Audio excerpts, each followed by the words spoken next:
tumijeho abantu nkababwira ko inzara ije bakabisuzugura bakanga kubyumva. Ikimenyetso ngiye kubaha irambwira ngo ni itangazo igiye gutanga, igihugu muhunike.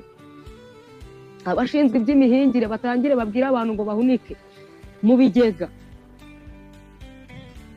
Imana yambwiye ngo abantu be guhunika amafaranga ntibahunike ibyo kurya.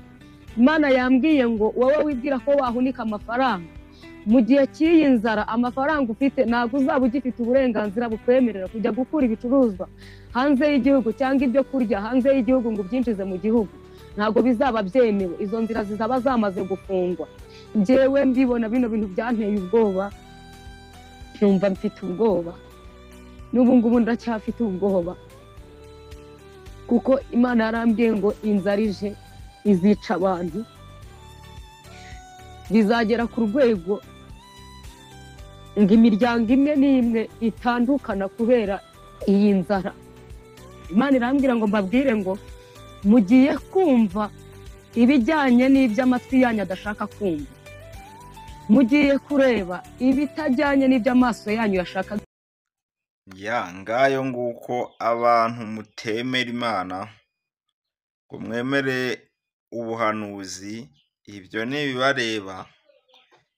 Umuntu utari kubona ko muri iki gihugu cy'u Rwanda inzara yatangiye gutera, uwo muntu ubwo afite ubwengera. Umuntu utarabona ko byakomeye ko inzara yateye, uwo nta bwenge afite. Ubwo rero niyo mpamvu ngira ngo banyarwanda banyarwandakazi, aho muri hose mu mpande enye z'igihugu no mu mujyi wa Kigali, mureke tureke ibintu byo kwiyemera, dushyire agapira hasi, dusenga Imana itworohereze tubashe kubona ibyo dukeneye. Bitari ibyo rero, bitari ibyo rwose, inzara iraza kutumena amaso pe. Inzara natangiye kuyibona nanjye, mba muri ghetto, ariko ndi kubona nanjye ari ibisazi pe.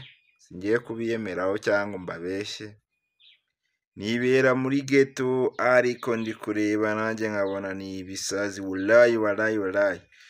Rero inzara iratwica, ahubwo aho bukera inzara iratumena amaso.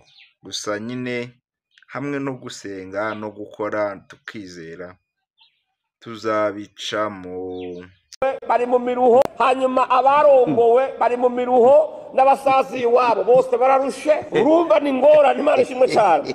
Abapfunzwe bararushe n'ababapfunze bararushe, abidegembya bararushe. Ni ngorane aho usanga abakuze barushe n'abakiri bato bose bararushe. Wowe isi yose muri rusange ni ndushe. Imana itore cyane. Haleluya. Bwana ziviwe. Rero isi irarushe kuko hanyuma